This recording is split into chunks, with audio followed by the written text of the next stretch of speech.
Bonjour à toutes et à tous et bienvenue dans un nouvel épisode des secrets de Photoshop. Aujourd'hui, je vais vous montrer le défaut qui revient le plus souvent dans mes formations au niveau de la fusion manuelle dans Photoshop. Voici donc cette erreur qui revient le plus souvent et comment la corriger. Voici encore à nouveau sur une autre photo cette erreur de fusion manuelle et ici comment la corriger. Alors sans plus tarder, allons découvrir comment réussir nos fusions manuelles dans Photoshop.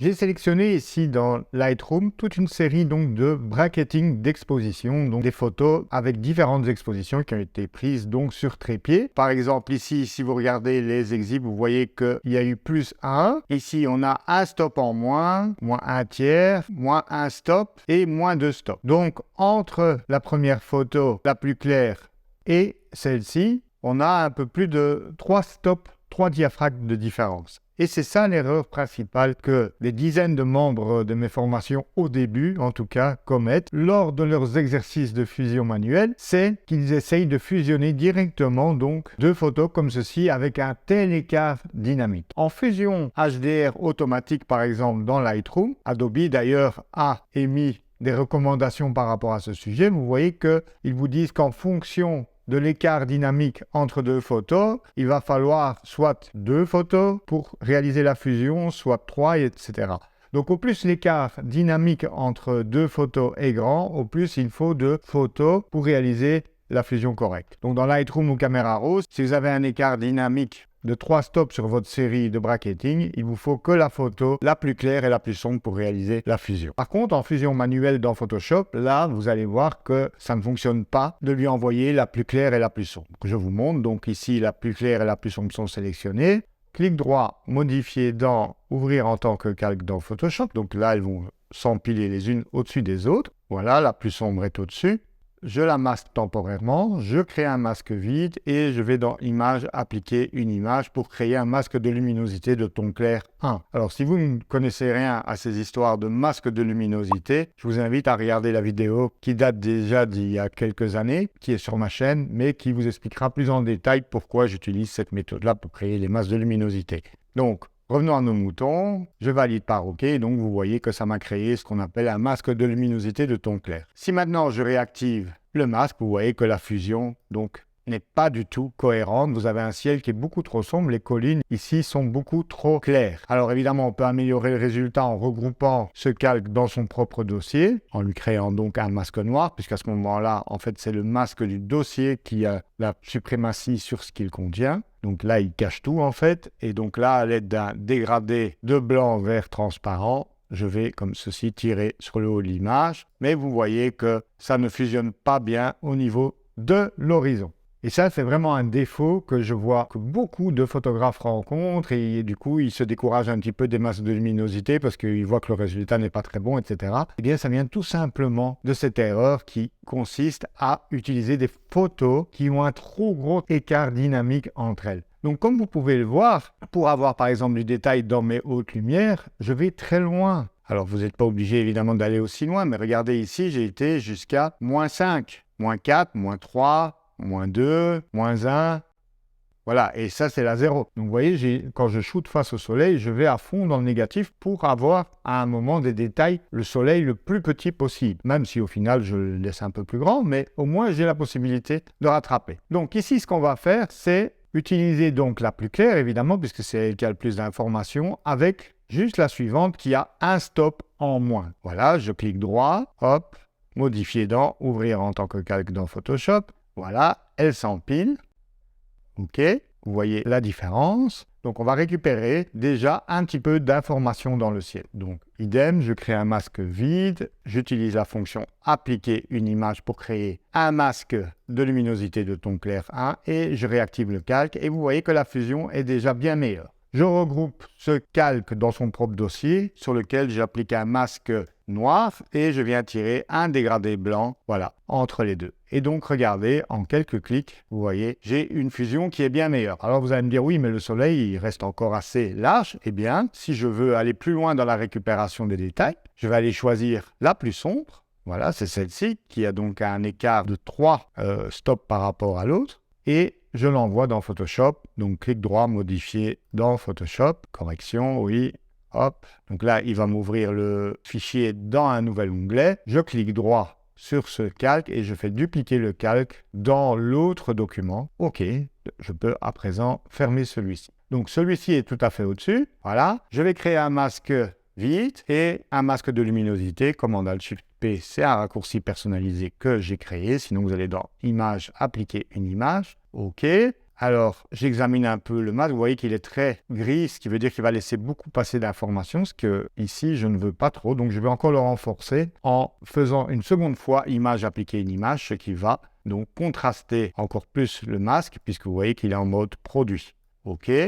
Voilà. Et maintenant, je laisse apparaître le nouveau soleil. Alors, vous voyez, ça ne fonctionne pas parce qu'il y a un trop grand écart dynamique entre cette photo-là et le reste de la fusion. Soit vous passez par plus d'étapes, donc ici on a pris la plus claire, c'est le -1, et puis vous pouvez éventuellement tenter avec un écart de un stop et demi. Soit, autre astuce, donc on va faire la même chose au niveau du dégradé, donc limiter l'action uniquement de la version la plus sombre sur la partie haute. Je crée un masque noir et je viens tirer un dégradé, voilà, comme ceci. Et maintenant, l'astuce ici consiste donc à baisser l'opacité tout simplement. Voilà, donc vous voyez, si vous voulez récupérer des détails juste au niveau du soleil, vous pouvez jouer comme ceci, voilà, avec l'opacité si vous n'avez pas envie de retravailler sur le fichier. Donc on ne pense pas souvent à utiliser le curseur opacité lors des fusions, et là on voit que ça fusionne déjà beaucoup mieux qu'à une opacité de 100%. Donc pense à utiliser le curseur opacité, ou sinon une autre solution évidemment, ça aurait été de déboucher les ombres, donc ici de venir corriger l'exposition, rebaisser un peu les hautes lumières et déboucher les ombres. Du coup en fait vous aurez beaucoup plus facile à intégrer le fichier, donc c'est-à-dire qu'il faut préparer votre fichier RAW avant la fusion. Mais donc voilà une autre manière de rattraper ce problème, et ensuite une fois que vous avez nivelé l'exposition, à ce moment-là vous créez vos réglages de luminosité par-dessus, où vous allez accentuer par exemple le contraste juste du ciel, voilà, hop, et par exemple créer une autre courbe pour déboucher un petit peu ici l'avant-plan, voilà, et ici on va inverser le masque, donc ici par exemple, voilà, on peut un petit peu assombrir, créer un calque luminosité contraste, pour redonner un peu de peps dans le ciel qui est un peu grisâtre. Et voilà, vous voyez qu'on peut rapidement déjà améliorer sa fusion comme ceci. Et voilà donc le résultat qui n'est pas encore abouti au niveau post-traitement, hein. Je vous rappelle que la fusion d'exposition a un but technique, c'est de niveler l'exposition entre les zones trop exposées par rapport aux zones sous-exposées ou vice-versa. On va prendre un second exemple. Donc ici, j'ai cette série braquettée. Voilà.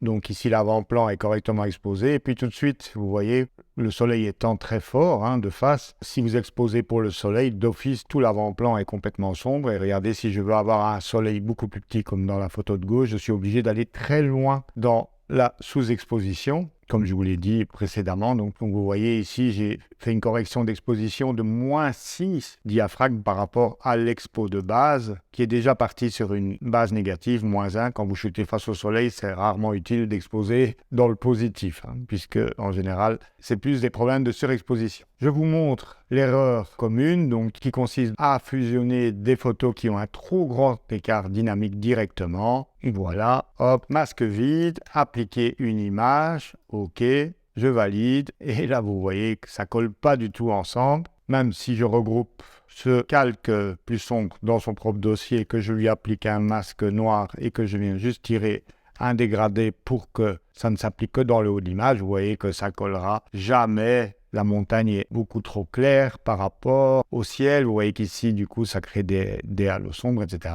Et là, même en baissant l'opacité, on peut un peu arranger les bidons, mais quand même, c'est pas la méthode la plus pure, puisque vous voyez qu'il va falloir retravailler énormément pour compenser le côté terne, donc des couleurs, etc. Mais ça reste une solution si vous n'avez que 2 expositions. Donc ici, plutôt que de faire ça, comme je vous l'ai expliqué, on va travailler directement avec une photo qui est plus proche en écart dynamique de la photo de base. Donc ici, on a -1, ici, on a -4. Il y a déjà 3 d'écart. C'est pas idéal non plus, mais on va déjà un petit peu préparer cette fois le fichier RAW. Ce qu'on va faire, c'est déboucher les ombres. Alors vous allez dire, oui, mais déboucher les ombres, c'est mauvais, puisque en fait, en montant artificiellement l'exposition, du coup on fait monter le bruit. Non, parce qu'en fait, nous, ce qui nous intéresse, c'est d'utiliser que les parties les plus lumineuses de l'image. Donc on ne les verra pas de toute façon, ces zones. Donc peu importe si vous montez, voilà par exemple, les ombres et les noirs, ça va par contre vous faciliter la fusion. Donc je vous montre ça. On envoie ces deux photos vers Photoshop, modifier, ouvrir en tant que calque dans Photoshop. À noter, vous pouvez les envoyer en tant qu'objet dynamique pour pouvoir revenir sur les réglages. C'est aussi une méthode que je préconise dans mes formations, mais ici, pour la simplicité du tuto, je les envoie directement. Donc, je désactive le calque le plus sombre qui est au-dessus, je crée un masque, je fais appliquer une image en mode produit et je réactive le calque. Et vous voyez là, même sans dégrader, etc., c'est déjà beaucoup mieux. Vous voyez qu'on perd un peu d'éclat ici dans les lavandes, donc je vais quand même protéger le tout par un masque par rang. J'ai regroupé la version la plus sombre dans son propre dossier, que je masque tout à fait en noir. Je prends un dégradé blanc vert transparent et je viens appliquer l'effet que sur le haut. Je peux ajuster l'opacité pour encore améliorer l'intégration. Je vous rappelle que l'idée est de niveler le niveau d'exposition entre l'avant-plan et le ciel. Si maintenant on veut aller encore plus loin, donc avoir un soleil plus petit, il va falloir préparer le dernier fichier qui est le plus sombre. Donc pour ça, idem, on va déboucher les ombres et les noirs. On va même remonter ici un petit peu l'expo, quitte à ensuite rebaisser un petit peu les hautes lumières. Voilà, je l'envoie vers Photoshop, modifier dans Photoshop, modifier, la copie avec les réglages Lightroom. Ça arrive donc dans Photoshop, cette fois comme un nouvel onglet. Dupliquer le calque dans le document, donc 36, voilà. Attention, il s'est mis dans le dossier, puisque j'étais dedans au moment où j'ai fait l'opération. Donc, je le sors, voilà. Je le désactive temporairement. Je crée un masque. Image, appliquer une image en mode produit. OK. Et vous voyez, c'est déjà beaucoup mieux. Ici, pour limiter l'effet juste au niveau du soleil, je regroupe cette version plus sombre dans son propre dossier. Commande ou contrôle G, je crée un masque noir, Alt-clic sur l'icône de masque. Et cette fois, donc, je vais prendre un dégradé de blanc vers transparent, mais je vais prendre le second, le radial, puisque c'est le soleil. Donc, je vais le tirer comme ceci. Voilà, peut-être un peu plus large. Alors, comme vous pouvez le voir à nouveau, on voit le halo plus sombre. Eh bien, comment on peut résoudre ça? Eh bien, tout simplement en venant réduire à nouveau l'opacité. Voilà, on aurait pu réduire également ce problème en utilisant la comparaison sur gris, c'est-à-dire que de ce calque actif, on va rendre les pixels les plus sombres transparents, voilà, jusqu'à ce que ça fusionne beaucoup mieux en ne gardant que les pixels les plus clairs. Voilà, avant, après, donc on est parti de là, et avec 3 expos au total, donc on arrive à une fusion manuelle correcte. Alors évidemment, maintenant, il y a tout le travail de post-traitement par-dessus pour redonner de l'impact et du contraste à l'image, puisque souvent, quand on fait une fusion comme ça technique, on perd en contraste, etc. Mais vous voyez que rapidement, avec des calques de courbe de niveau de luminosité contraste, on rattrape tout ça. Pour vous aider à présent dans vos propres fusions manuelles, tenez compte du fait qu'il ne faut pas qu'il y ait un trop grand écart dynamique entre vos deux photos. Quitte à le faire en 2 ou 3 opérations dans Photoshop, voire même 4 si vraiment on a un écart extrême et qu'on doit récupérer des très hautes lumières, il vaut mieux faire ça pour avoir un résultat plus naturel. Pensez-y à la prise de vue, ne lésinez pas sur les bracketings, surtout quand vous shootez face au soleil, que vous êtes à l'intérieur d'église et qu'il y a de la lumière qui vient des vitraux, dans un canyon, etc.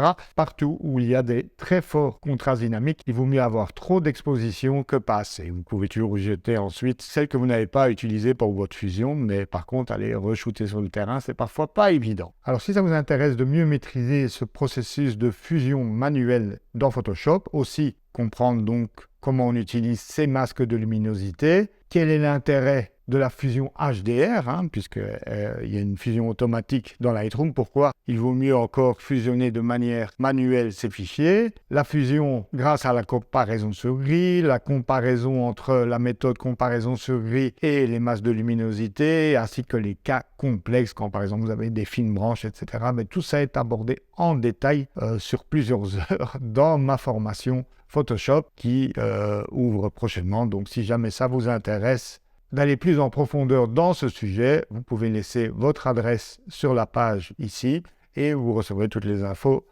une semaine avant l'ouverture. J'espère que cette vidéo vous évitera de vous aussi commettre cette erreur très fréquente dans les fusions manuelles. Si ça vous a été utile, n'oubliez pas un petit pouce en l'air. Moi, je vous retrouve très vite pour de nouveaux tutos Lightroom, Photoshop et photographie. Ciao, ciao!